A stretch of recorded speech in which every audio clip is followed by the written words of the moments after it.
Philip, before we get into this weekend's game against Detroit, how did you utilize that opportunity over the bye week to prepare for a really significant month of the season, a tough stretch of games of November that begins on Sunday against Detroit? Yeah, well, I think it was a combination of some self-scout stuff that we did early in the week, a combination of that along with some rest, along with some good family time, kind of a reset, I guess, for lack of a better word, for a 10-week season, obviously one at a time that starts here with Detroit. And having an opportunity to talk with Marcus Johnson this week, I mean, he's emerged as a really consistent downfield weapon for you. And he said that the connection between you two really happened quickly. It was really natural when you were first able to get onto the field, even prior to the season after he dealt with the injuries. Besides Marcus being that veteran presence, how do you describe the dynamic you two have been able to develop and apparently have done so seamlessly? Yeah, it's been really good. He really jumped out, I guess, to me early on in the kind of the ramp up period of training camp. Just as a guy, very smooth route runner, obviously has a great deal of speed. And then obviously we've seen the last few weeks just his playmaking. He's going up and getting balls. He went and got one in Chicago, and obviously the big plays he made against Cincinnati. So, he's a guy that certain guys' body languages are easier to read than others. He's a guy that's very smooth, fast, but smooth is the best way that I can describe him. And just one of those guys that's really soaking it all in of how, between the staff, myself, the quarterbacks, how we want it to look and how the routes should be ran. And he has a good feel. He's continuing to grow each and every day. He's a guy he's just very steady. He's very steady, continuing to learn more about him and hearing about his NFL journey. Obviously, he's had some ups and downs and injuries and moved around some. And so he's just very steady. And I think, sees an opportunity that he's getting. Coming out of the bye week, always an important opportunity to get guys healthy, in particular, Michael Pittman Jr. What did he show you in this week of work, this week of practice, and what element does he bring into this offense different from some of the other receivers who you already have? Well, it was kind of a freak injury for Michael. He's really kind of starting to come along, and make some plays for us. And then he has the setback with the injury.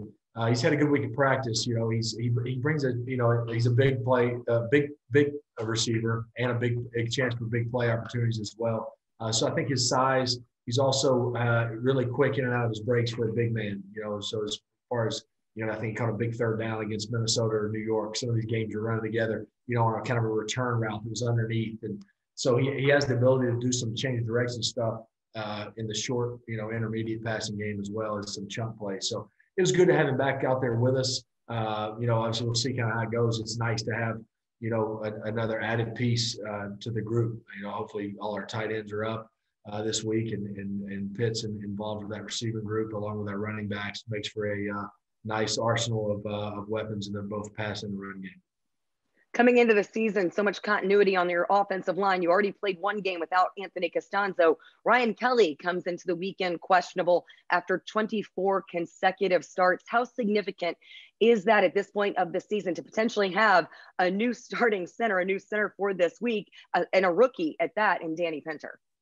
Yeah, Ryan's a big part of this whole team, obviously, in offense and kind of the quarterback of that offensive line. He obviously makes all the calls and has such a great understanding of the offense and the way he communicates with all those guys. They respond to him very well, and obviously a heck of a player. But I think, and so hopefully he's out there. But, Danny's done a nice job. The extra reps Danny got this week in practice, I think, are valuable, whether he ends up having to play this week or not. I think they were really good for him to have to be in there with that first group and take a lot of reps.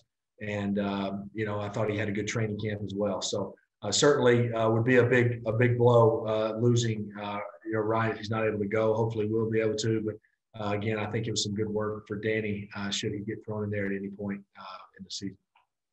After battling the slow starts the previous two games ahead of the bye, getting into some deficits against Cleveland and Cincinnati, how important is it to avoid that, especially with an offense like the Lions that's been so effective early on and is really effective in their offense?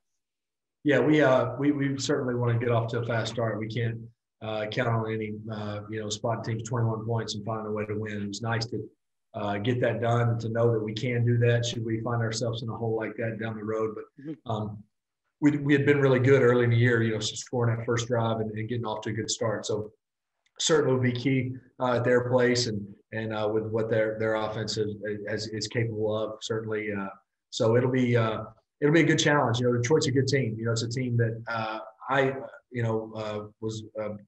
we played them last year, but that you only see once every 4 years. So it takes a little bit getting used to a new opponent. But it's a heck of a team. So it'll be a heck of a challenge, but we'll be up for it.